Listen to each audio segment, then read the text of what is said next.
وأصحابه النجبا.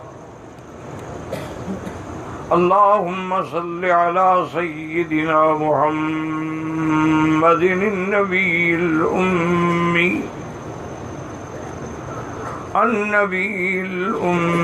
الهاشمي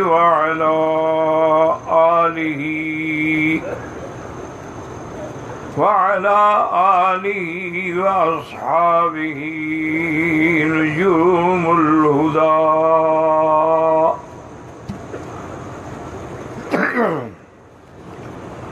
أما بعد فقد قال الله تبارك وتعالى في القرآن المجيد والفرقان الحميد: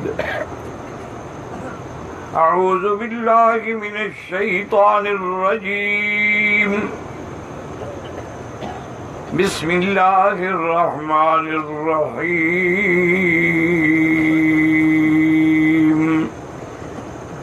طه ما أنزلنا عليك القرآن لتشقى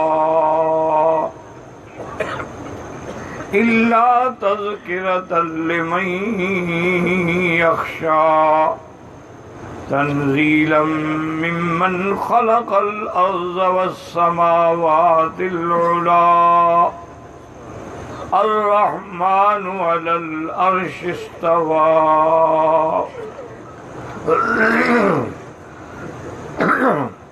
قال النبي صلى الله عليه وسلم: اللهم أعز الإسلام بعهد الأمرين عمرو بن هشام أو عمر بن الخطاب، أو كما قال النبي صلى الله عليه وسلم.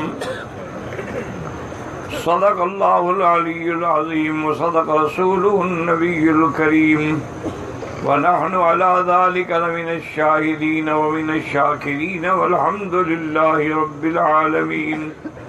رب اشرح لي صدري ويسر لي أمري واحلل عقدة من لساني يفقهوا قولي. رب زدني علما.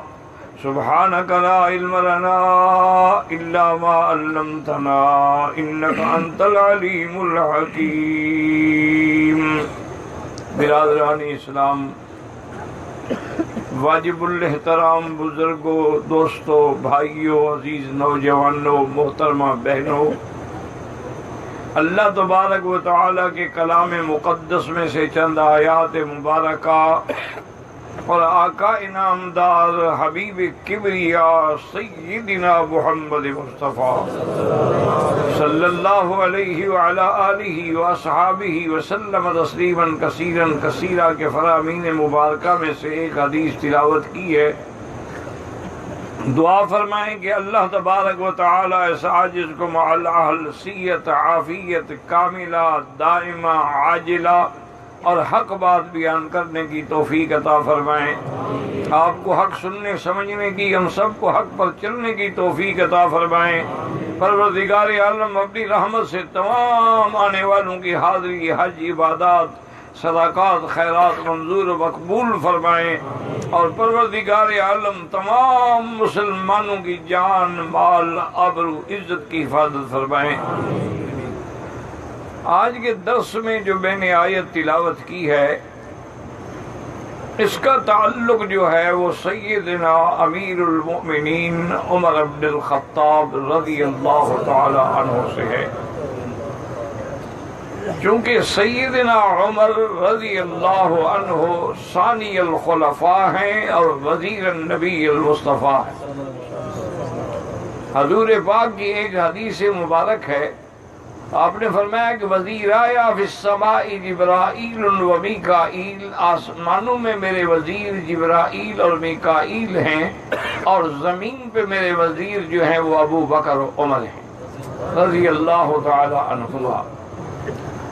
سیدنا عمر بن الخطاب جو ہیں، عمر بن الخطاب ابن نفیل ابن عبد العزا، تقریباً 8ویں دادے میں جا کے حضور کے نسب سے، خاندان سے مل جاتے ہیں، جڑ جاتے ہیں. اور یہ وہ آدمی ہیں، وہ شخصیت ہیں کہ جس کے لیے حضور پاک نے اللہ کے آگے درخواست کی.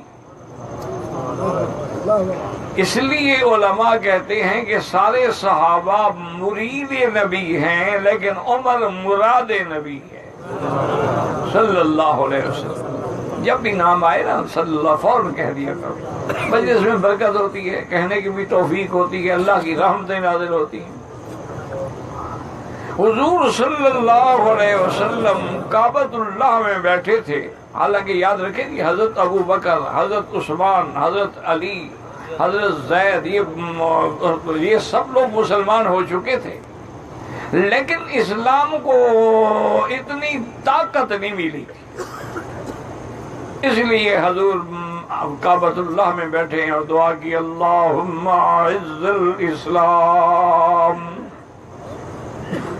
اللہم اعز الاسلام باحد العمرین، یا اللہ اسلام کو غلبہ دے، طاقت دے، ان دو میں سے کسی کو مسلمان فرما دے، عمرو بن ہشام یعنی ابو جہل، او عمر بن الخطاب یا عمر بن الخطاب کو اسلام نصیب فرما۔ حضور دعائیں فرما رہے ہیں، اور جس رات حضور نے دعائیں فرمائیں، دوسرے دن نبی جہل نے حرم میں کھڑے ہو کر حضور کے خلاف اتنی زہریلی تقریر کی، اتنا زہر بھرا لوگوں میں کہ حضرت عمر فرماتے ہیں میں نے عہد کر لیا کہ آج کے بعد اس سرزمین پہ یا عمر زندہ رہے گا یا محمد مصطفیٰ زندہ رہیں گے۔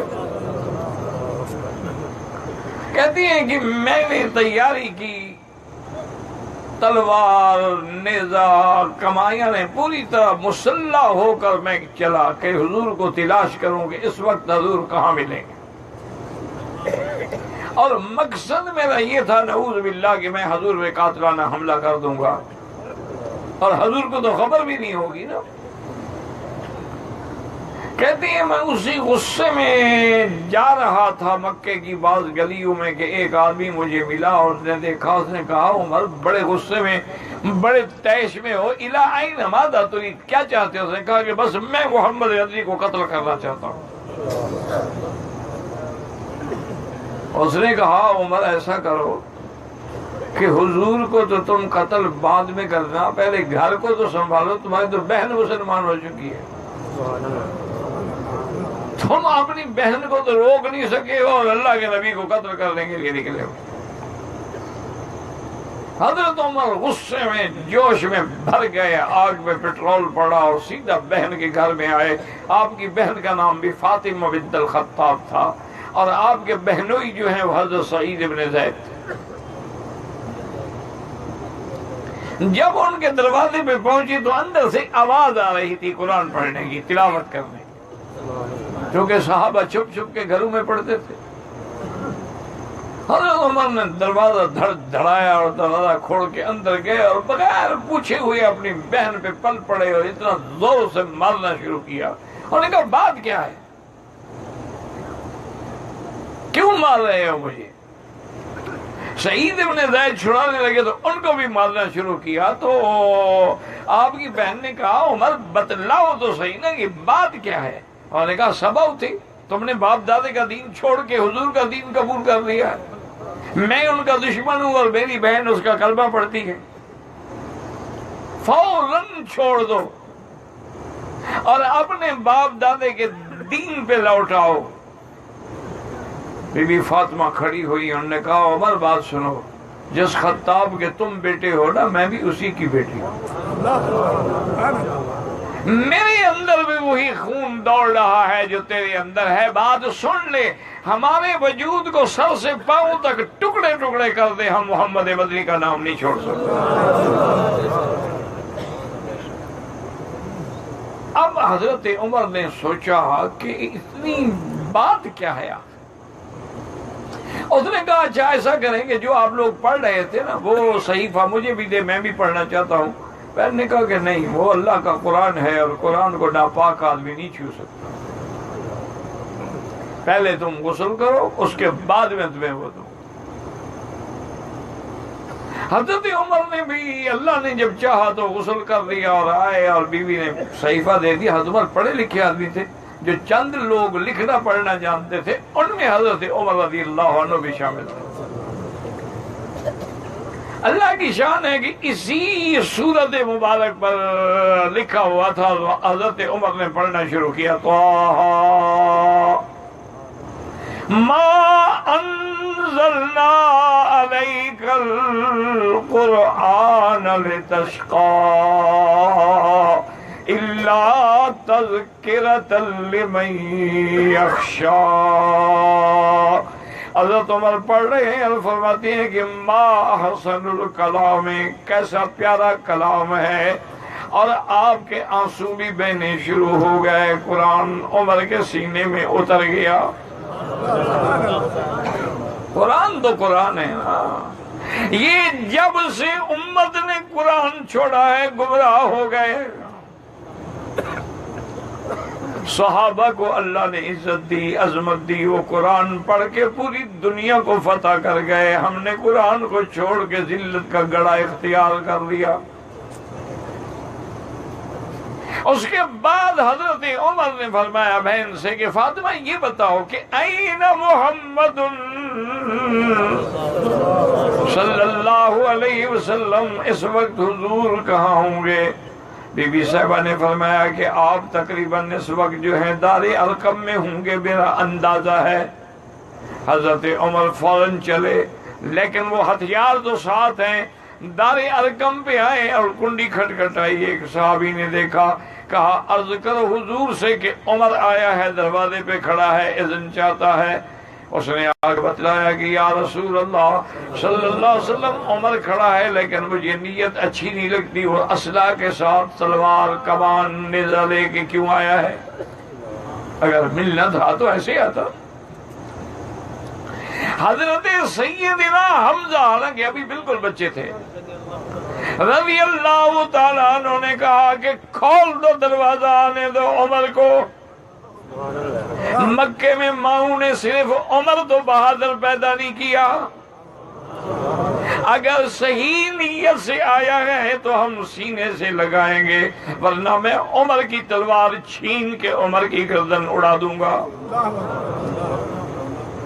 فَأَذِنَ لَهُ رَسُولُ اللَّهِ، اللہ اکبر، حضور نے اجازت دی، فرمایا آنے دو۔ اب جب سیدنا عمر کی نظر پڑی حضور کے چہرے، وہ سراج منیر، نظر پڑنے کی دیر تھی کہ آنکھیں جھک گئیں اور آگے دو زانو بیٹھ گئے۔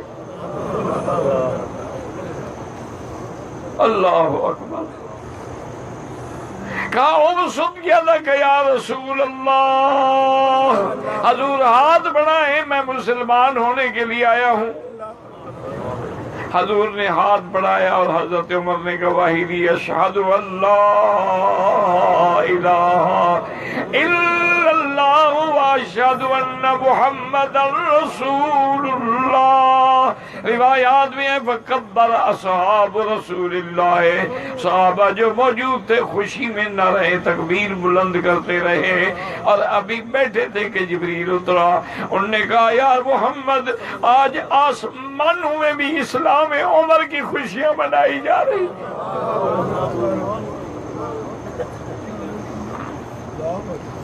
اللہ اکبر۔ تھوڑی دیر گزری، حضرت عمر نے عرض کیا یا رسول اللہ، یہ مکے والے جو ہیں وہ لیسو علی الباطل، کیا وہ باطل پہ نہیں؟ ہاں باطل پہ ہیں۔ لسنا علی الحق، ہم حق، تو پھر کیا ہے کہ باطل والے مکے میں کعبے میں کھل کے عبادت کریں اور ہم چھپ کے عبادت کریں؟ حضور چلیں آگے، ایک طرف حمزہ ہوگا، ایک طرف عمر ہوگا، اور میں اعلان کروں گا کہ مکے والوں جس کو بچے یتیم کرانے ہوں عمر کی تلوار کا مقابلہ کرے۔ حضور کو لے کے حضرت عمر بیٹھے، اللہ کیا منظر ہوگا؟ ذرا ٹھنڈے دل سے حاجی صاحبان آنکھیں بند کر کے غور کریں، وہ کیا منظر ہوگا کہ عمر کے آنے سے حرم کے دروازے کھل گئے۔ اگرچہ بت ہیں جماعت کی آستینوں میں، مجھے ہے حکم اذان لا الہ الا اللہ۔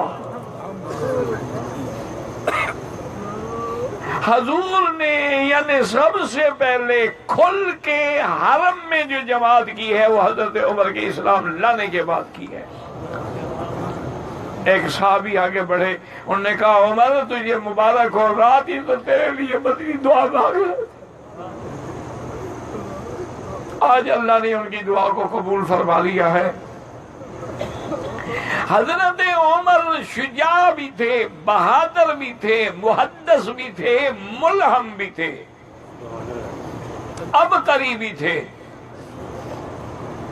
یعنی کئی مقامات ہیں کہ جہاں جہاں حضرت عمر نے رائے دی اللہ نے عرشوں سے قبول فرما لی۔ اس کو کہا جاتا ہے موافقات عمر۔ اسی طرح حضور صلی اللہ علیہ وسلم نے جب طواف کر لیا، مقام ابراہیم کے قریب آپ کھڑے ہیں اور آپ نے فرمایا عمر یہ وہ پتھر ہے جس میں ہمارے ابا دادا سیدنا ابراہیم نے کھڑے ہو کے اللہ کے کعبے کی تعمیر کی۔ یہ وہ شان والا پتھر ہے کہ جب کعبے کی دیوار اونچی ہو گئی تو حضرت ابراہیم پریشان ہوئے کہ اب پتھر اٹھانا مشکل ہے، تو اللہ نے حکم دیا اس پتھر پہ کھڑے ہو جاؤ، جب ضرورت ہوگی یہ خود بخود اونچا ہو جائے گا، ضرورت ہوگی تو نیچے ہو جائے گا۔ اس کو دنیا کے جیک لگانے کی ضرورت نہیں ہے، اس کو اللہ کا حکم ہو گیا۔ اور حضور نے یہ بھی فرمایا کہ عمر دیکھو اللہ نے اس پتھر کو محفوظ رکھنا تھا تو حضرت ابراہیم کے قدموں کے نشان کو بھی محفوظ رکھ لیا۔ پھر حضور نے صحابہ سے رائے دی کہ طواف کے بعد 2 رکعت جو ہیں، اسی لیے امام ابو حنیفہ رحمۃ اللہ فرماتے ہیں واجب ہے، کہ واجب وہ ہوتا ہے کہ جس کو حضور نے کبھی نہ چھوڑا ہو۔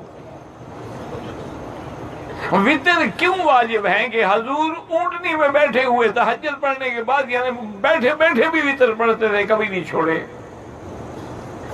تو اس لیے وہ فرض تو نہیں واجب کے درجے پہ آ جاتا ہے۔ اور سنت یہ ہوتا ہے کہ کبھی حضور نے پڑھی اور کبھی نہیں پڑھی۔ جن سنتوں کو حضور نے تاکید سے پڑھا وہ مؤکدہ کہلائیں، جیسے فجر کی 2 سنتیں ہیں، حضور کو بڑی محبوب تھی یہ 2 رکعتیں۔ اسی طرح ظہر سے پہلے 4 رکعت ہیں، بعد میں 2 رکعت ہیں، مغرب کے بعد 2 رکعت ہیں، عشاء کے بعد 2 رکعت ہیں۔ یہ سنن مؤکدہ ہے، یعنی جن کی تاکید زیادہ ہے لیکن واجب نہیں۔ اور عصر سے پہلے 4 سنتیں ہیں، عشاء سے پہلے 4 سنتیں ہیں، یہ سنن تو ہیں لیکن غیر مؤکدہ ہیں، کبھی پڑھی کبھی چھوڑ دی۔ لیکن طواف کے 2 رکعت جو رکعتیں جو ہیں وہ حضور پاک نے کبھی نہیں چھوڑی اور صحابہ نے بھی کبھی نہیں چھوڑی۔ اس لیے امام ابو حنیفہ رحمۃ اللہ علیہ فرماتے ہیں کہ واجب ہے، باقی ائمہ کے نزدیک سنت ہیں۔ فرق کیا ہوگا؟ امام صاحب فرماتے ہیں کہ اگر بھول جائیں رہ جائیں تو قضا کرنی ہوگی کہ واجب ہے، باقی ائمہ کے نزدیک پڑھیں گے تو ثواب ہے، اگر نہیں پڑھا تو طواف ہو جائے گا، کوئی فرق نہیں پڑے گا۔ تو حضور نے رائے دی صحابہ سے کہ ہم اپنی ان 2 رکعتوں کے لیے کون سی جگہ معین کریں۔ سب نے رائے دی، کسی نے کہا کہ دروازے کے پاس پڑھیں، کسی نے کہا حجر اسود کے سامنے پڑھیں۔ حضور نے فرمایا عمر تیرا کیا مشورہ ہے؟ اس نے کہا حضور یہ کعبہ ابراہیم نے بنایا ہے، میرا دل کرتا ہے کہ ابراہیم والے پتھر کو مصلی بنا لیں۔ ابھی حضور نے اعلان نہیں کیا کہ قرآن نازل ہو گیا، وَاتَّخِذُوا مِن مَّقَامِ إِبْرَاهِيمَ مُصَلًّى۔ حاجی و مبارک ہو، جتنی قیامت تک حاجی آتے رہیں گے، طواف کرتے رہیں گے، 2 رکعت مقام ابراہیم پہ پڑھتے رہیں گے، ثواب عمر کو بھی پہنچتا رہے گا۔ یہ بنیاد اس نے رکھی ہے۔ حضور نے فرمایا کہ اللہ کا اب حکم ہو گیا ہے، مسئلہ سمجھ لیں کہ افضل یہ ہے کہ مقام ابراہیم پہ 2 رکعت پڑھے جائے، لیکن جگہ نہ ملے تو حتیم میں بھی جائز ہیں، حتیم میں بھی جگہ نہ ملے تو طواف کی جگہ میں پڑھے جائیں، اگر مطاف میں بھی جگہ نہ ملے تو حرم میں بھی پڑھے جا سکتے ہیں، اور اگر کوئی مجبوری ہو تو باہر جا کر بھی پڑھ سکتے ہیں۔ حضرت عبداللہ ابن عمر نے طواف کیا، مدینہ شریف جا رہے تھے، طواف الوداع کیا تھا، 2 رکعتیں نہیں پڑھی چونکہ عصر کی نماز کے بعد طواف کیا تھا، آپ چلے گئے حد حرم سے بھی نکل گئے، یعنی تنعیم سے بھی نکل گئے، جہاں مغرب کی نماز پڑھی وہاں 2 رکعتیں ادا کی، چونکہ انہوں نے کہا اللہ کے نبی فرماتے ہیں عصر کے بعد نماز نہ پڑھو جب تک کہ سورج نہ ڈوبے۔ سیدنا امیر المومنین عمر رضی اللہ تعالی عنہ کھڑے ہیں اور دعا مانگ رہے ہیں کہ اللہم بین لنا فی الخمر شیئا، اللہ شراب کے بارے میں حکم نازل فرما۔ حضرت عمر جانتے تھے کہ شراب جو ہے یہ ام الخبائث ہے، یہ تمام گناہوں کی ماں ہے، تمام گناہوں کی جڑ ہے۔ جب شراب آئے گی تو پھر شباب بھی آئے گا، پھر کباب بھی آئے گا، پھر رشوت بھی آئے گی، پھر حرام بھی آئے گا۔ انسان کو اللہ نے شرف دیا ہے عقل سے، جب عقل ہی کام نہ کرے تو پھر وہ حیوان سے بھی گر جاتا ہے۔ اللہ پاک نے قرآن میں یہ آیت اتاری، یسألونک عن الخمر والمیسر قل فیہما اسم کبیر ومنافع للناس۔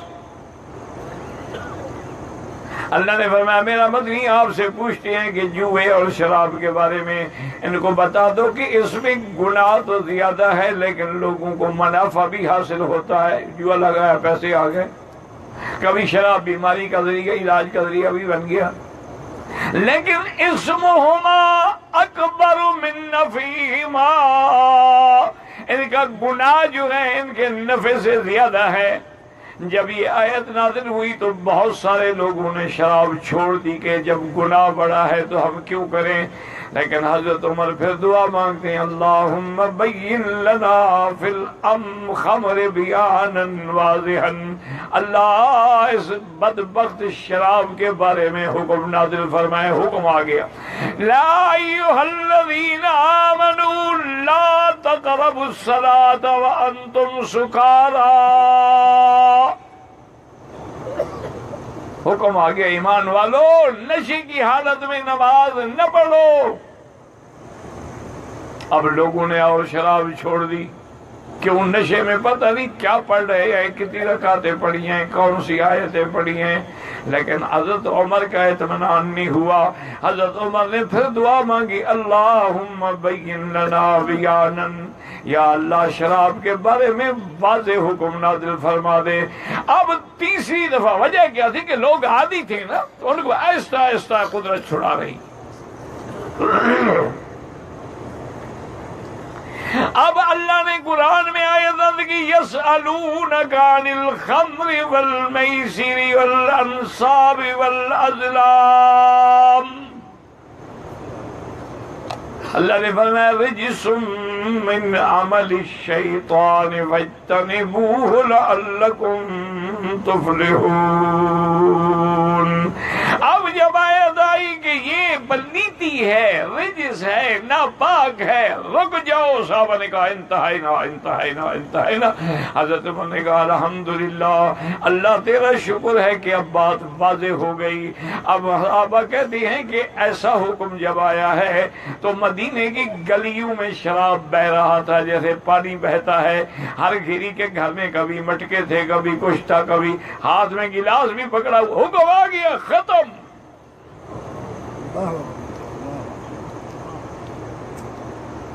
ایک صحابی نے حضور کی خدمت میں عرض کیا کہ یا رسول اللہ،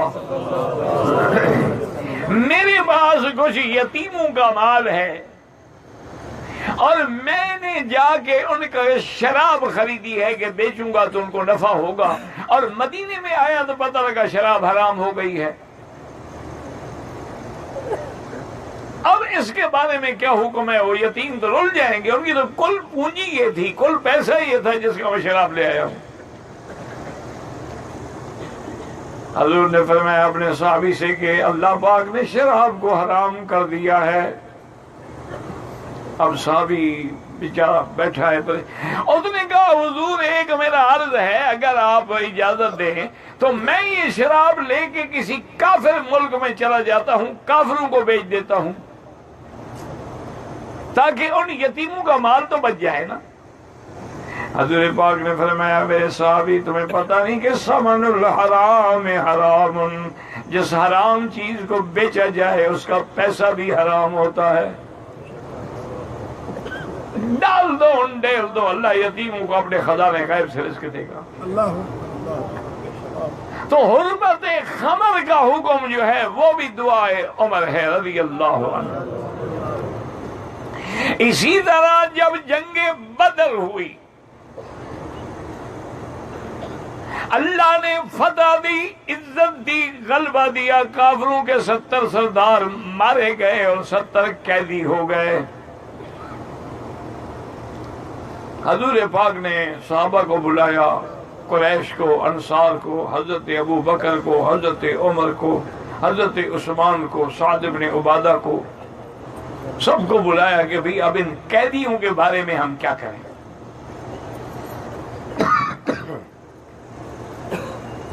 کیونکہ قاعدہ یہ ہے کہ بھی یا تو ہم ان کو چھوڑ دیں یا ہم ان کو قتل کر دیں، ان کے بارے میں کوئی فیصلہ کریں، یا ان سے کوئی فدیہ لیا جائے۔ حضور نے فرمایا ابو بکر تمہاری کیا رائے ہے؟ ابو بکر نے عرض کیا کہ یا رسول اللہ میری رائے یہ ہے کہ رشتہ دار ہیں آپ کے، دشمنی ہو جاتی ہے لیکن رشتے تو نہیں ٹوٹتے ہیں، آپ ان کو چھوڑ ہی دیں، احسان کر دیں، آخر یہ سردار لوگ ہیں، آپ کا احسان ان پہ اثر کرے گا۔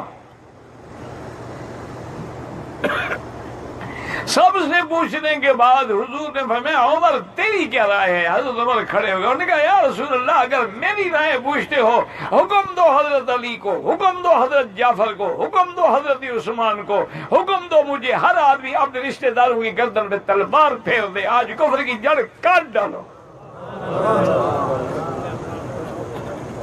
میں فرمایا حضور اللہ نے دشمن تمہارے پاس قید کر کے پیش کر دیے ہیں، ان کو مہلت دیتے ہو جن نے ہمیں مکے سے نکالا ہے، ان کو تم مہلت دیتے ہو جن نے ہمیں طواف کرنے سے روکا ہے۔ میری رائے یہ ہے کہ میں اپنے رشتہ داروں کی گردن پہ چھری رکھتا ہوں اور ہر صحابی اپنے اپنے رشتہ دار کو قتل کرے تاکہ کل کو کسی قسم کا جھگڑا بھی پیدا نہ ہو۔ حضور نے فرمایا عمر واقعی تو بڑا سخت آدمی ہے۔ آپ نے فرمایا تورات میں بھی تیرے بارے میں لکھا ہوا ہے کہ قرن من حدید، وہ لوہے کا سینگ ہے، موڑ ہی نہیں سکتا۔ آپ نے فرمایا تمہاری مثال تو ایسے ہیں عمر جیسے نوح علیہ السلام۔ انہوں نے کہا حضرت کیسے؟ فرمایا نوح علیہ السلام نے کیا دعا مانگی تھی؟ رب لا تذر علی الارض من الکافرین دیارا، یا اللہ آپ زمین پہ کسی کافر کا کوئی گھر نہ بچے، کوئی مکان نہ بچے، سب کو برباد ہلاک کر دے۔ تم بھی کہتے ہو کوئی نہ بچے، اور آپ نے فرمایا کہ ابو بکر تمہاری مثال ایسی ہے جیسے عیسیٰ علیہ السلام وہ کہہ رہے تھے من تبعنی فإنہ منی ومن عصانی فإنک غفور رحیم۔ حضور نے فرمایا ابو بکر مجھے تیری رائے پسند ہے لیکن ان کو مفت نہیں چھوڑتے، ان سے کہیں کہ فدیہ ادا کر کے ہر آدمی اپنے اپنی قیدی کو چھڑائے تاکہ مسلمانوں کا مالی فائدہ ہو جائے۔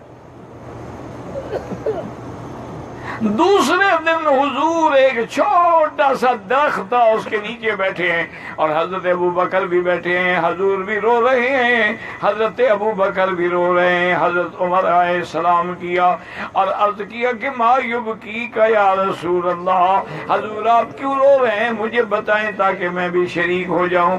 آپ نے فرمایا حضرت عمر سے کہ اللہ کا قرآن اترا ہے کہ ما کان لنبی ان یکون لہ اسرا، اور اللہ کا قرآن اترا ہے لولا کتاب من اللہ سبق لمسکم فیما اخذتم فیہ عذاب عظیم۔ اللہ نے فرمایا میرا مدنی میں معافی دے چکا ہوں ورنہ آج عذاب نازل ہو جاتا، اور آپ نے فرمایا عمر اگر عذاب آ جاتا تو ماں سوا تیرے اور سعد کے کوئی نہ بچتا۔ فرمایا عمر اللہ نے تیرا فیصلہ عرش پہ قبول کیا ہے کہ عمر نے جیسے کہا تھا مٹا دو کفر کو۔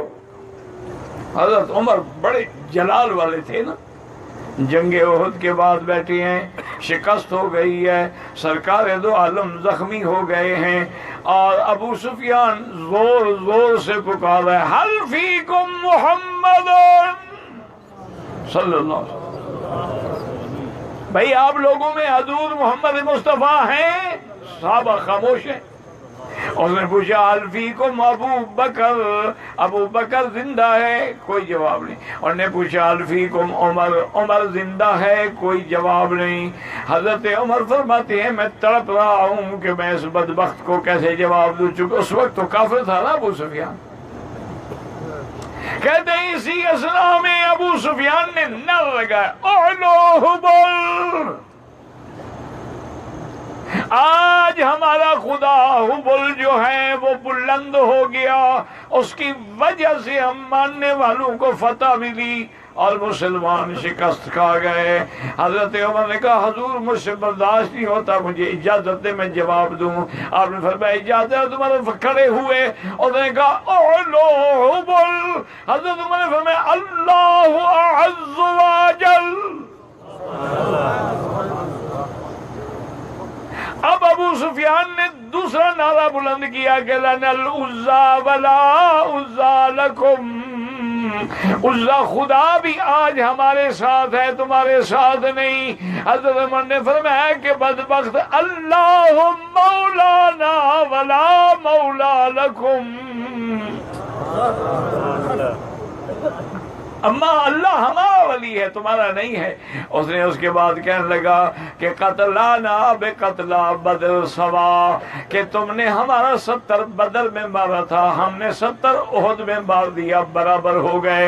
حضرت عمر کھڑے ہوئے فرمایا کیسے برابر ہو گئے؟ قتلاکم فی النار وقتلانا فی الجنہ۔ حضرت عمر کھڑے ہوئے نے فرمایا کیا کہہ رہے ہو، کیسے برابر ہو گئے؟ تمہارے جو مارے گئے وہ جہنم کے ایندھن بن گئے، ہمارے جو شہید ہوئے وہ جنت کے مالک بن گئے۔ اب جناب ابو سفیان کہنے لگا کہ اچھا یومن بیوم، دن کے بدلے میں دن کا مقابلہ ہو گیا۔ حضرت عمر کھڑے ہوئے فرمانے لگے کہ موعدکم یوم بدر، اچھا ایسا کرو کہ اگلے سال پھر ہم بدر میں ٹکرائیں گے۔ تو سیدنا عمر محدث بھی تھے، بلکہ اتنی بڑی بات ہے، یاد رکھیں علماء جانتے ہیں کہ ایک دفعہ حضور یہ آیت پڑھ رہے تھے وَلَقَدْ خَلَقْنَا الْإِنسَانَ مِنْ سُلَالَةٍ مِنْ طِينٍ ثُمَّ جَعَلْنَاهُ نُطْفَةً فِي قَرَارٍ مَكِينٍ ثُمَّ خَلَقْنَا النُّطْفَةَ عَلَقَةً فَخَلَقْنَا الْعَلَقَةَ مُضْغَةً فَخَلَقْنَا الْمُضْغَةَ عِظَامًا وَكَسَوْنَا الْعِظَامَ لَحْمًا ثُمَّ انشَأْنَاهُ خَلْقًا آخَرَ۔ تو فوراً عمر بول پڑے فَتَبَارَكَ اللَّهُ أَحْسَنُ الْخَالِقِينَ۔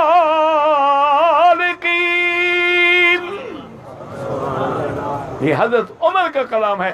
اللہ نے حکم دیا جبریل میرے نبی کو کہہ دو کہ مجھے عمر کا کلام اتنا پسند ہے، اس کو قرآن میں شامل کر لو، میں اس کو قرآن کا مقام دیتا ہوں۔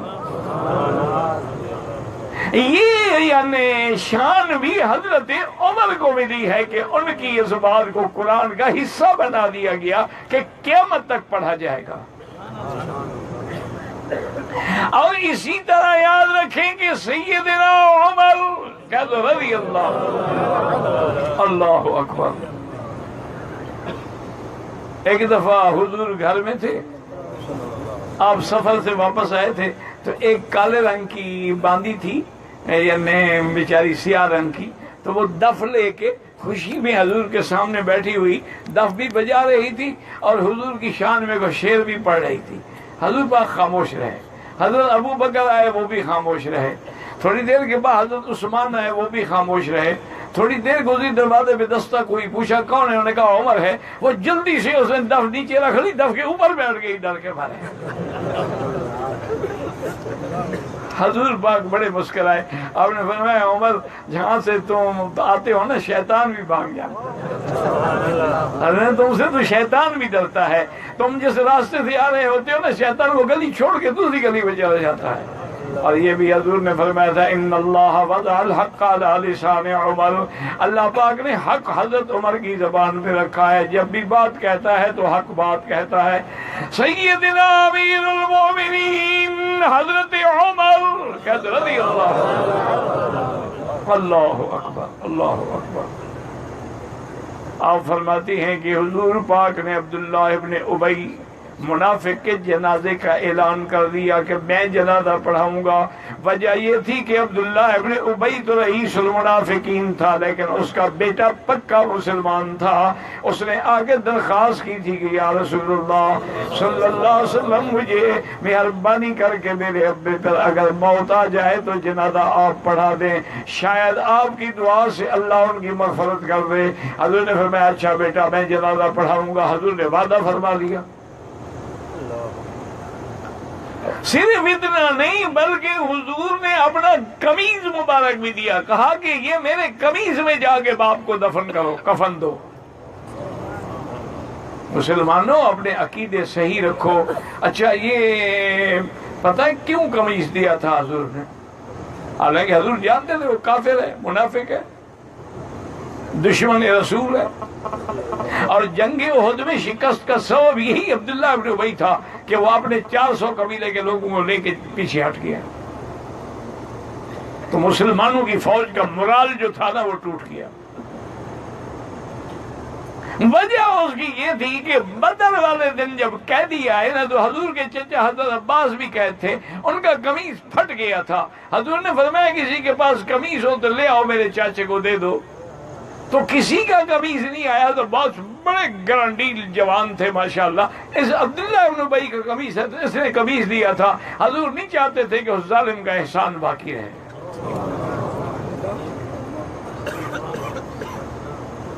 اب جب جنازہ تیار ہو گیا، وہ عبداللہ ابن ابی مر گیا، ان کا بیٹا حضور کو لے گیا، صفیں بن گئی. حضرت عمر کہتے ہیں میں نے بڑی کوشش کی، بڑا ضبط کیا، لیکن مجھ سے برداشت نہ ہو سکا. تو میں جلدی سے آیا اور میں نے کہا اتصلی علیہ یا رسول اللہ، اس ظالم پر آپ نماز پڑھیں گے؟ یہ تو کافر ہے. حضور نے فرمایا عمر میں نے کہہ دیا تھا اس کے بیٹے کو کہ جنازہ پڑھاؤں گا. تو حضرت عمر کہتے ہیں پتہ نہیں میں حیران ہو گیا کہ مجھ میں کہاں سے طاقت آ گئی. میں نے حضور کی قمیض مبارک پکڑ لی، قمیض پکڑ کے کھینچا، لا تصلی علیہ یا رسول اللہ، حضور اس ظالم پر جنازہ نہ پڑھیں. حضور نے میں ہٹ جاؤ عمر. حضور نے جنازہ پڑھایا. جب جنازہ شروع ہوا تو حضرت عمر بھی پیچھے کھڑے ہو گئے. کیوں؟ اب انکار تو نہیں کر سکتے. جب حضور جنازہ پڑھا رہے ہیں تو عمر کیسے ہٹ سکتا ہے؟ اب جب جنازے سے فارغ ہوئے تو اللہ نے قرآن اتارا وَلَا تُصَلِّ عَلَىٰ أَحَدٍ مِّنْهُمْ مَاتَ أَبَدًا. میرا مدنی عمر ٹھیک کہتا ہے، کبھی ان منافقوں کے جنازہ نہ پڑھایا کریں. اور یہ بھی فرما دیا استغفر لهم او لا تستغفر لهم ان تستغفر لهم 70 مرة فلن يغفر الله لهم. آپ ان کے لیے بخشش مانگے یا نہ مانگے، چاہے 70 دفعہ بھی مانگے، میں ان کو معاف نہیں کروں گا. حضور نے فرمایا عمر اللہ نے عرش سے تیری موافقت کر دی. اللہ نے مجھے حکم دے دیا ہے کہ آئندہ میں ان کا جنازہ نہ پڑھاؤں، لیکن ایک بات حاجی صاحبان درود شریف پڑھو تو میں اس کو شوق سے ایسی نہ پڑھا کرو، مجھے یہ مردہ بن کے پڑھ، یہ میں نہیں کہتا بلکہ صحابہ نے بھی کہا ہے، حضور نے بھی فرمایا کہ لومڑی بن کے نہ رہا کرو، شیر بن کے رہو۔ درود پڑھو تو شیروں والی طرح پڑھو۔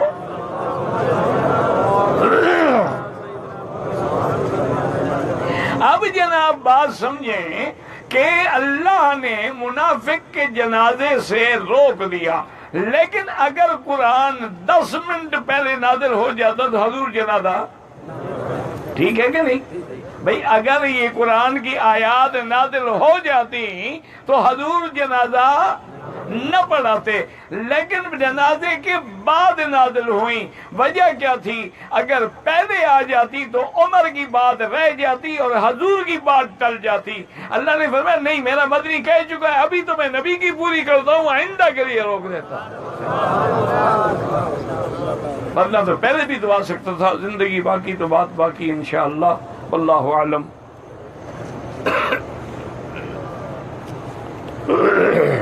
دعا بھی کیا کریں، اللہ ہر بیمار کو شفا دے۔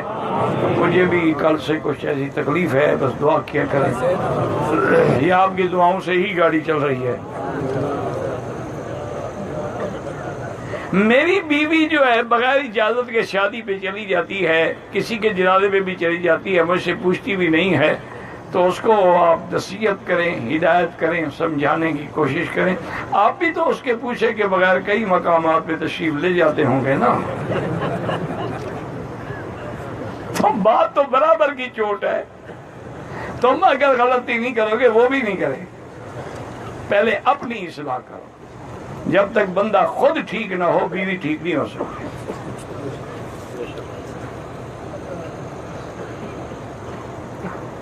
میں انڈیا سے ہوں، ہمارے جناب ہندو بھی ساتھ مل کر زیادہ پڑھتے ہیں، بہرحال ان کے پڑھنے نہ پڑھنے کا فائدہ تو کوئی نہیں ہے، لیکن اگر وہ آتے ہیں تو منع نہ کریں۔ بعض اوقات اسی جنازے کی وجہ سے اللہ ان کی ہدایت کا ذریعہ بنا دیتے ہیں۔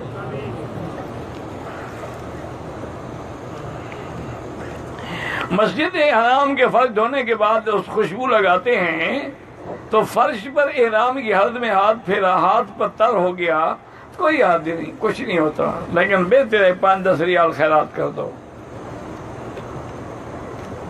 هل يجوز الصلاة في سور تقدم المقتدی الامام؟ لا يجوز، الذي يتقدم الامام لا يصح صلاته۔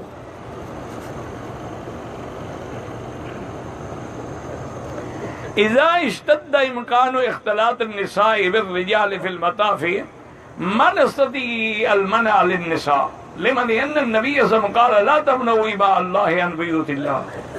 الفرض الاحتياط، عدم الاختلاط۔ هل الطواف يجاز به على الكثرة ام بكثرة الوقت فيه؟ لا شك في ذلك، بكثرة الوقت فيه، كلما انسان يسر فيه الوقت الكثير فيزداد من الله اجرا۔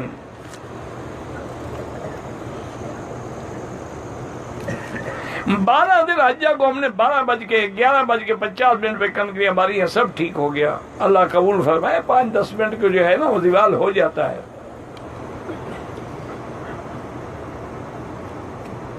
میں نے طواف زیارت کیا، نماز واجب طواف نہیں بولا، کوئی حاضر نہیں بولا تو نہیں بولا، 2 رکعت تو پڑھی ہے نا، اور یہ بھی پتا ہے کہ طواف کی پڑھ رہا ہوں، نہ بولو، بولنے سے کیا فرق پڑتا ہے؟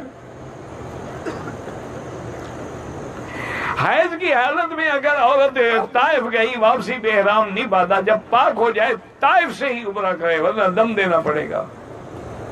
اس کو نیت کر لینی چاہیے تھی، حیض کی حالت میں نیت تو کر سکتی ہے۔ بچیوں کے رشتے کے لیے لوگ آتے ہیں لیکن طے نہیں ہوتا، تو سورۃ الرحمن 3 دفعہ وہ بچیاں بھی گھر والے بھی روزانہ پڑھ کے دعا کیا کریں، انشاءاللہ 11 دن کے اندر اندر کوئی اچھا رشتہ مل جائے گا۔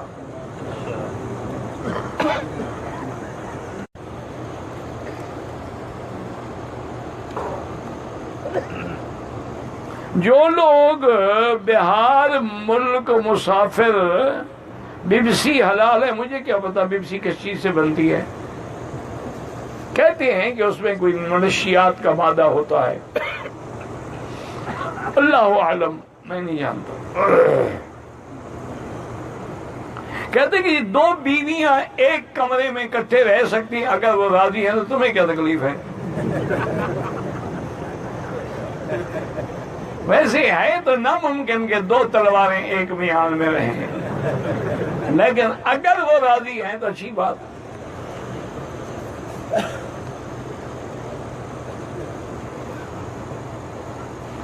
والدین اپنے بچے یا بچی کا نکاح بچپن میں کر دیں، وہ نکاح پکا ہو جاتا ہے، والدین ولی ہوتے ہیں، اس کو حق ہے نکاح کرنے کا، لیکن شریعت اتنی اجازت دیتی ہے کہ جب لڑکی بالغ ہو تو انکار کر سکتی ہے۔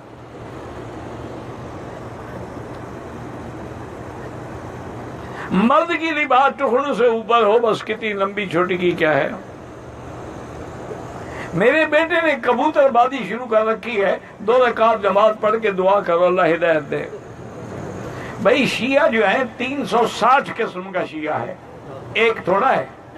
بہرحال جو صدیق و عمر کا منکر ہے، جو سیدہ عائشہ کا منکر ہے، جو قرآن کی حقانیت کا منکر ہے، اس کے کفر میں کوئی شک نہیں۔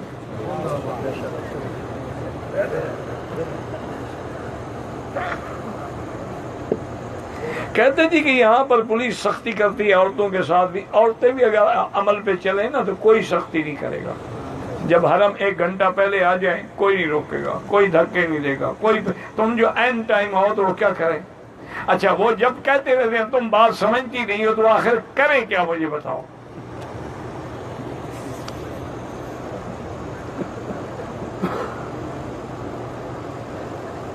کہتے ہیں عرب والے سنت نہیں پڑھتے، تمہیں کیا پتا ہے؟ سنت پڑھنی تو گھر میں افضل ہوتی ہے، حضور گھر میں پڑھتے تھے، یہاں کے بھی گھر میں پڑھتے ہیں، تمہاری طرح نہیں ہے۔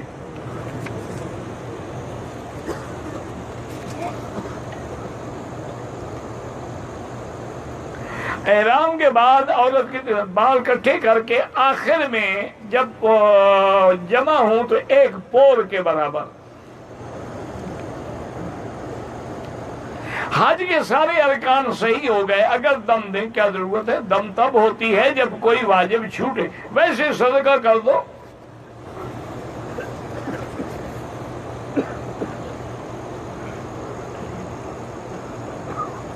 میں نے مسجد عائشہ سے احرام باندھ کے عمرہ کیا، صفا مروہ دوڑا، عمرہ کیا، طواف کیا، لیکن حلق نہیں کرایا تھا کہ کپڑے پہن لے۔ اگر تھوڑی دیر پہنے ہیں تو کوئی دم نہیں، اگر پورا دن پہنے ہوئے گزر گیا بعد میں حلق کرایا تو دم ہے۔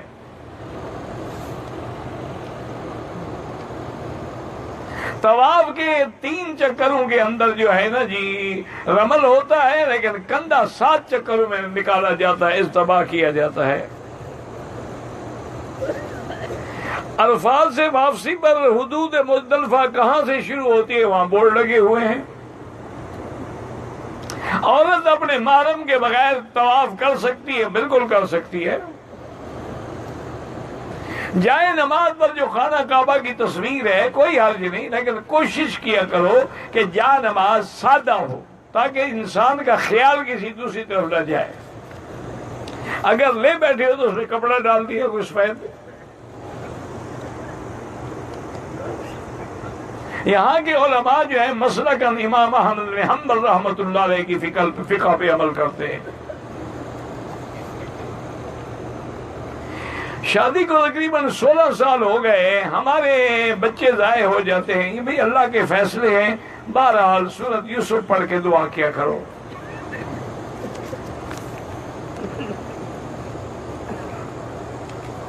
حج کی ادائیگی کے بعد کاروبار کب سے چالو کر رہے؟ حج میں بھی کاروبار کر سکتے ہو۔ عرفات سے احرام باندھ کر نفلی عمرہ کر سکتے ہیں، کر سکتے ہو۔ ناف کے نیچے اگر احرام باندھ کے عمرہ کرے، عمرہ ہوا ہی نہیں، دوبارہ کرے۔ نماز ہی نہیں ہوتی تو عمرہ کیا ہوگا؟ طواف کے دوران نظر نیچے رکھیں، کعبہ شریف کو دیکھیں جب حجر اسود کے سامنے آئیں۔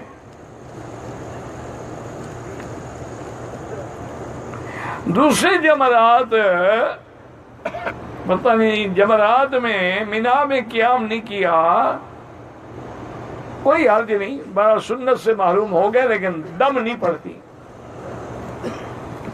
5 دن پہلے طائف گئے، واپس آ گئے، احرام نہیں باندھا، اب طائف جا کے عمرہ کرو ورنہ دم دینی پڑے گی، وہ میقات ہے۔ چلے گئے، آ گئے، جو مرضی آئی، پہلے مسئلہ پوچھنا چاہیے جانے سے۔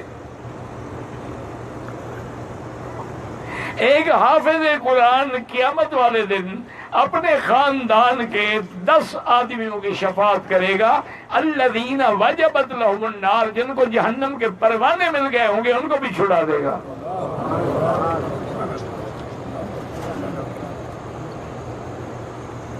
73 سال ضعیف کو اکیلا پتہ نہیں بھجایا گیا، عرفات لے گیا، عصر کو غائب ہو گئے، 10 ذی الحجہ کو ہسپتال سے سلے ہوئے کپڑے میں نکالا، پتہ نہیں مزدلفہ قیام کیا نہیں کیا، 12 ذی الحجہ کو طواف زیارت جانے سے پہلے کپڑے ناپاک کر لیے، پھر ذی الحجہ کو طواف ٹھیک ہو گیا۔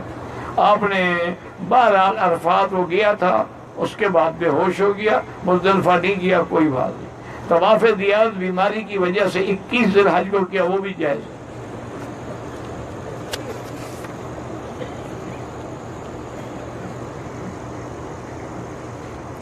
سات سال پہلے میں اپنی بیوی، ساس اور 4 نابالغ بچوں کے ساتھ عمرے کے لیے آیا، احرام مکے پہنچ کے عائشہ مسجد سے باندھا، بالکل دم دینا ہوگا، چھوٹے بچوں پر تو کوئی دم نہیں، بڑوں پر دم ہے۔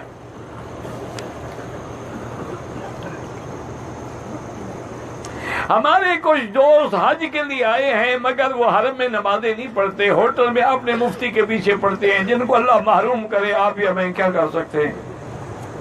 جن کے مقدر میں اللہ نے حرم کی جماعت ہی نہیں رکھی، اور ان کے دماغوں میں شیطان نے بٹھا دیا ہے کہ یہاں کے امام وہابی ہیں، مسلمان نہیں ہیں، تو حج بھی تو انہی اماموں نے پڑھایا ہے، حج کیسے ہو گیا تمہارا؟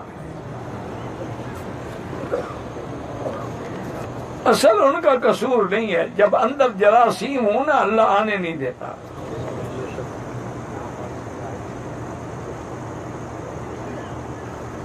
میں نے طواف کے 5 چکر کیے، حرم سے چلا گیا، باقی 2 چکر اگلے دن مکمل کیے۔ بہرحال اس طرح طواف نہیں ہوتا، دوبارہ کرو۔ جب گھر چلے گئے، فاصلہ ہو گیا، 2 دن گزر گیا، 11 کو میں نے طواف زیارت کیا، مجھے شک ہے کہ میں نے 7 چکر پورے نہیں کیے، میں نے 5 دن پہلے دوبارہ طواف کر دیا، ٹھیک ہو گیا۔ ایک طواف پورے خاندان کو نہیں، ایک کے لیے، حج ایک کے لیے، عمرہ ایک کے لیے۔ بچے تنگ کرتے ہیں، زبان دراز ہیں، 2 رکعت نماز روزانہ پڑھ کے ان کی ہدایت کے لیے دعا کیا کرو، اور قرآن کی آیت ہے اصلح لی فی ذریتی انی تبت الیک انی من المسلمین، 7 دفعہ ہر نماز کے بعد پڑھا کرو۔ صفا سے یا صفا سے، قرآن میں نہیں پڑھا ان الصفا والمروہ من شعائر اللہ۔ کہتے جی کہ آج کل گائے کو بیل نہیں ملاتے بلکہ ٹیکا رکھ دیتے، آج کل تو عورتوں کو بھی ٹیکا رکھ دیتے ہیں، وہاں بھی بچے پیدا ہو جاتے ہیں۔ بہرحال کوئی فرق نہیں پڑتا ہے۔ بچوں کی سالگرہ پر کیک کاٹا جا سکتا ہے، ہاں بالکل انگریزوں کی سنت ہے، اس کو لازم پکڑو۔ ہیپی برتھ ڈے ٹو یو، یہ کہ نبی پاک نے فرمایا ہے۔ اب تو حضرت شادی کی بھی سالگرہ مناتے ہیں کہ جی 1 سال گزر گیا، اب 2 سال گزر گئے، اب 3 سال گزر گئے، یہ پتہ نہیں خوشی ہوتی ہے یا کہتے ہیں ابھی تک گلے میں پڑی ہوئی ہے، جان نہیں چھوڑی۔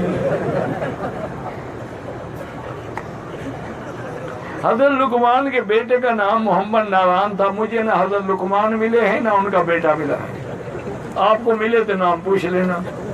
اللہ نے قرآن میں جب نام نہیں لیا تو میں کہاں سے لاؤں؟ اذ قال لقمان لابنہ وہو یعظہ، اللہ کہتے ہیں لقمان اپنے بیٹے کو نصیحت فرما رہے، جب نام نہیں لیا ہے، خدا نام نہ لے تو مولوی کہاں سے لے آئے؟ یہ تو تمہارے مولوی بہادر ہیں، قرآن میں نہ بھی ہوتی ہے ڈھونڈ لیتے ہیں۔ اور دیکھیں نا کہ حضرت آدم آسمان سے اتارے گئے، کہتے ہیں جی گندم دانہ کھا لیا، بھائی تم نے گندم کاشت کی تھی جنت میں. قرآن کہتا ہے وَلَا تَقْرَبَا هَٰذِهِ الشَّجَرَةَ، اس درخت کے قریب نہ جاؤ. تمہارے ملک میں گندم کے درخت ہوتے ہیں تو کہاں سے لے آئے ہیں یہ گندم؟ مولوی ہیں، بہادر لوگ ہیں، کہتے ہیں جب حضرت آدم کے کپڑے اترے نا فَطَفِقَا يَخْصِفَانِ عَلَيْهِمَا مِن وَرَقِ الْجَنَّةِ، جنت کے پتوں سے ڈھانکنے لگے. کہتے ہیں جی کیلے کے پتے تھے، پتہ نہیں انہوں نے خود وہاں کاش کیے تھے.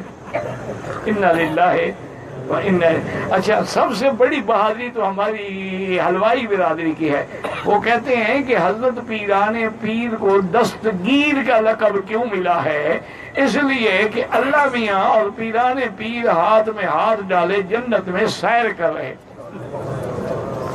اور جنت میں کیلے کا چھلکا پڑا تھا تو اللہ میاں کا پاؤں پھسل گیا.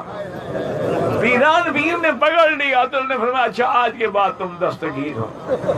ایمان سے کہو جو پھسل جائے وہ بھی خدا ہوتا ہے. یہ مسلمانوں کا عقیدہ ہے.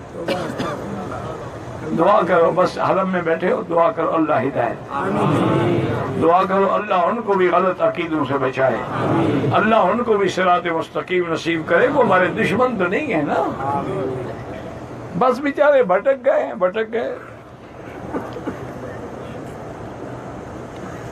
کہتے ہیں جی کہ ڈسٹرکٹ مظفر گڑھ میں جمعرات کو اجتماعی طور پر دروشی پڑھتے ہیں.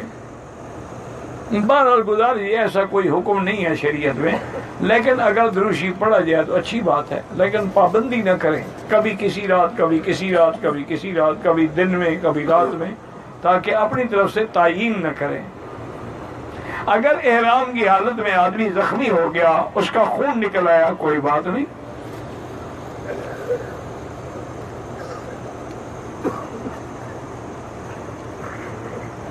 کہتے ہیں جی کہ حج کے لیے آئے ہوئے ہیں، بیوی سے جو صحبت نہ کرنے کا حکم ہے وہ احرام کی حالت میں. حضرت احرام کے بعد بیوی رہتی ہے، چھٹی نہیں ہو جاتی. احرام جب تک ہے میاں بیوی نہیں مل سکتے، یا جب تک طواف زیارت نہ کرے میاں بیوی نہیں مل سکتے. اس کے بعد تمہاری بیوی ہے.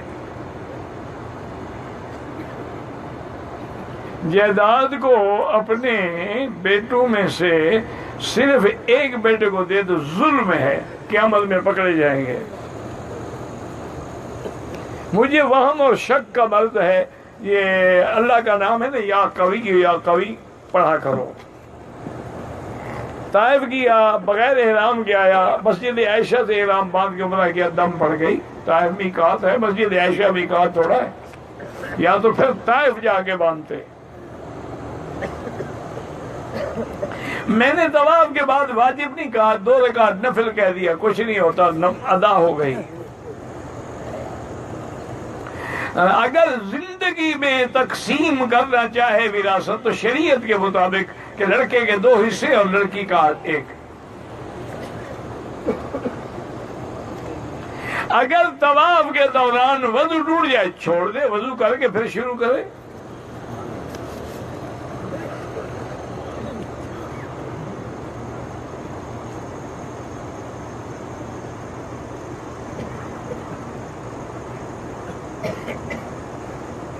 کہتے ہیں ہمارے بلوچستان میں جب کسی کی شادی ہوتی ہے تو زوجہ کی مہر صرف تحریر اقرار نامے میں بطور قرض ناکے کے ذمہ لکھ دیتے ہیں. لکھنے سے کچھ نہیں ہوتا، ادا کرنی چاہیے، چونکہ اس کی حق المہر 2 کے مؤجل یا فوراً یا دیر سے. بہرحال ادا کرو. تم صرف لکھا ہوا چاٹے کی بیوی.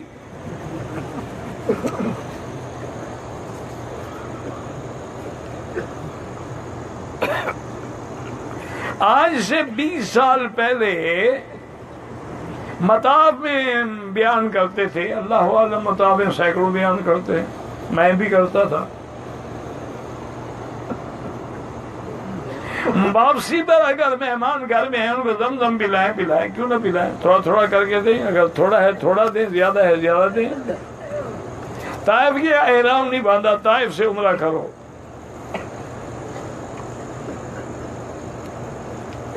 کہتے ہمارے علاقے میں جب کوئی مر جاتا ہے تو لوگ بکرے لے کے آتے ہیں، قبرستان میں ذبح کرتے ہیں اور وہیں پکا کے کھلاتے ہیں. پھر لوگ دعائیں کرتے ہوں کہ اللہ کرے جلدی کوئی اور مرے تاکہ بکرے تو کھائیں.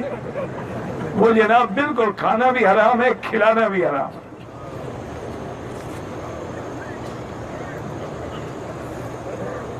کہتے ہیں جنازے کے بعد دعا بدعت ہے.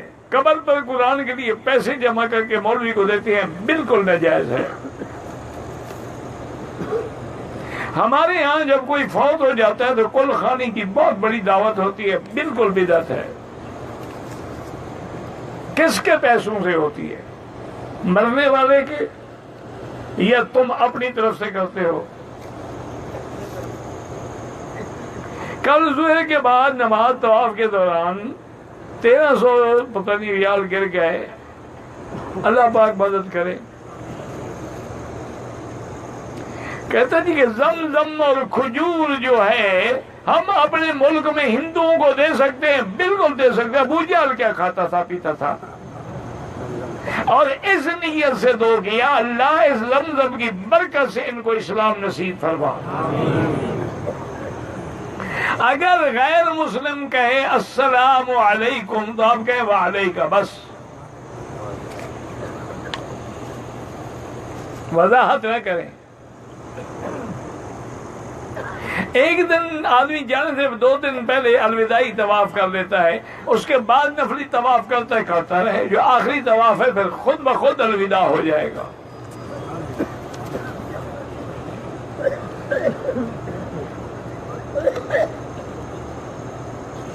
کہتے جی کہ اگر مغرب کی 2 رکعت ہو گئی، تیسری رکعت میں ملا ہے، بالکل پھر وہ 1 رکعت پڑھ کے بیٹھے گا، پھر کھڑے ہو کے 2 رکعت پڑھ کے پھر تشہد میں بیٹھے گا.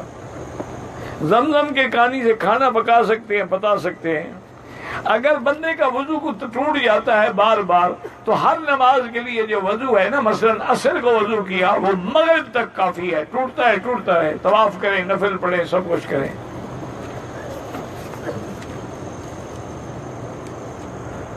عمرہ زندہ کے لیے کر سکتے ہیں. آپ ایسا کریں، اپنے لیے کریں، ان کے لیے دعا کریں. کھڑے ہو کر کنگھی نہیں کرنی چاہیے، یہ کوئی آپ کی نئی بدعت نکالی ہوئی ہے. کھڑے ہو کے بھی جائز ہے اور بیٹھ کے بھی جائز ہے. مینا میں جو جوس دیتے ہیں، مجھے کیا پتا کیسا جوس تھا.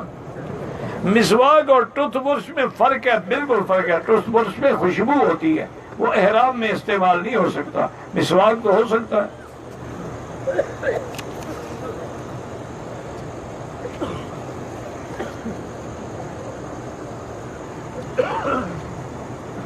ایک عورت کو فجر کی نماز کے بعد حیض کے چند قطرے آئے، پھر نہیں آیا. اس نے ظہر کے بعد غسل کر کے طواف وداع کر لیا تو ٹھیک ہے، ورنہ ضرورت ہی نہیں. اگر حیض آ جائے طواف الوداع معاف ہو جاتا ہے.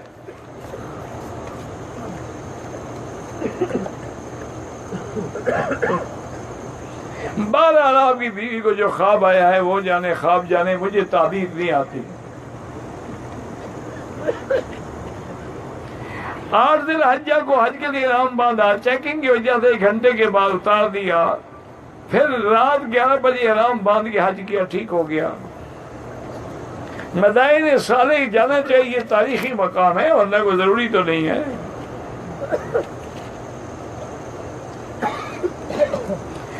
میں نے کل بھی عرض کیا تھا کہ جو اللہ نے کی قرآن کی آیت ہے ان الذی فرض علیک القرآن لرادک الی معاد، یہ آیت بار بار پڑھ کے اللہ سے دعا کرو تو انشاءاللہ حاضری نصیب ہوگی.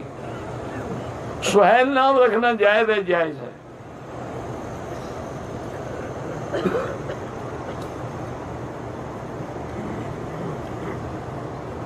اور انہوں نے طواف کیا، صفا مروہ نہیں دوڑے، پاکستان چلے گئے، دم پڑ گئی، بال بھی نہیں کٹائے، احرام بھی نہیں کھولا. اگر کوئی آدمی حجر اسود پہ اشارہ کرنا